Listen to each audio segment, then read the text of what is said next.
ములుగు జిల్లాలో అక్రమ గ్రావెల్ తవ్వకాలు యథేచ్ఛగా సాగుతున్నాయి. వెంకటాపురం మండలంలో అర్ధరాత్రులు గ్రావెల్ను అక్రమంగా తరలిస్తున్నారు. వీరభద్రవరం గ్రామ పంచాయతీ పరిధిలోని గోదావరి నదిపై రహదారి నిర్మాణం కోసం గ్రావెల్ను తరలిస్తున్నారు.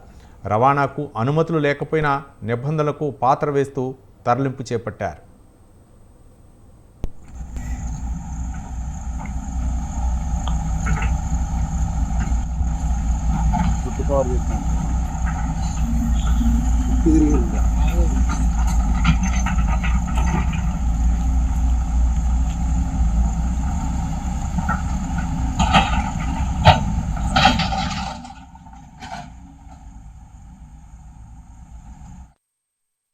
చీకటి పడిందంటే చాలు గ్రావెల్ అక్రమ రవాణా యథేచ్ఛగా సాగిపోతుంటుంది. వందల కొద్దీ గ్రావెల్ గోదావరి నదిపై రహదారి నిర్మాణానికి తరలిపోతున్నాయి. ఇంత జరుగుతున్నా సంబంధిత అధికారులు కన్నెత్తి కూడా చూడటం లేదనే విమర్శలు వెల్లువెత్తుతున్నాయి.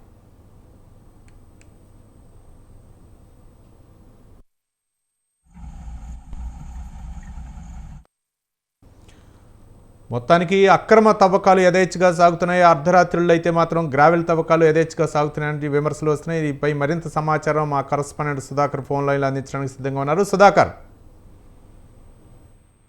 Thank you Ravi.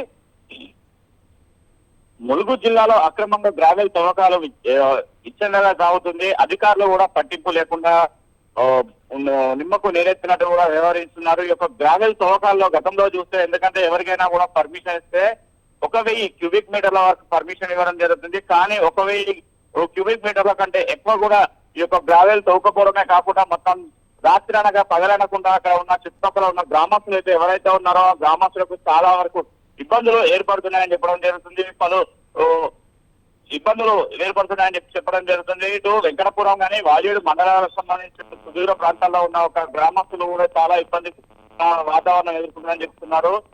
రాత్రి పూట కూడా చాలా ఇబ్బందికరంగా పరిస్థితి ఉంది. ములుగు జిల్లా వెంకటపురం మండలంలోని వీరభద్ర గ్రామంలోని గ్రావెల్ మాఫియా అరాచకాలు అడ్డు అదుపు లేకుండా పోతున్నాయని చెప్పేసి అక్కడ ఉన్న గ్రామస్తులు కూడా చెప్పడం జరుగుతుంది. ఇంతవరకు వారిపైన ఎన్ని కాంప్లిమెంట్స్ ఇచ్చినా కూడా తూతూ మంత్రం లాగానే వాళ్ళు అక్కడ వ్యవహరించడం జరుగుతుంది. వారు చెప్పినప్పుడే ఆ ఒక వెహికల్స్ కానీ ఇవన్నీ సీల్ చేయడం జరుగుతుంది. సీల్ చేసిన తర్వాత మళ్ళీ అవే వెహికల్స్ వారికి అప్పేసి వారి ముడుపులు తీసుకొని వారి అక్కడి నుంచి జారుకోవడం జరుగుతుంది. ఇలా పోతుంటే ప్రతిసారి ఎప్పుడు చూసినా కూడా ఈ యొక్క గ్రావెల్ తవ్వకాల్లో కూడా చాలా వరకు అక్కడ ఉన్న స్థానికులు కూడా ఇబ్బందులు పడుతున్నారు. అదే కాకుండా కూడా మొత్తం రోడ్డు రహదారులు కూడా మొత్తం ఎక్కడెక్కడ కూడా గుంతలమయం అవుతున్నాయి. పొద్దున కానీ సాయంత్రం కానీ మధ్యరాత్రి కూడా ఈ యొక్క విపరీతంగా తవ్వకాలు చేయడంతో పాటు అక్కడ ఉన్న చాలా వరకు ఇబ్బందులు ఎదుర్కొంటారని చెప్పడం జరుగుతుంది. గతంలో చూస్తే ఈ యొక్క జేసీబీ సహాయంతో తవ్వకాలు 20 అడుగుల లోతు పైకి కూడా ఇవ్వడం జరుగుతుంది.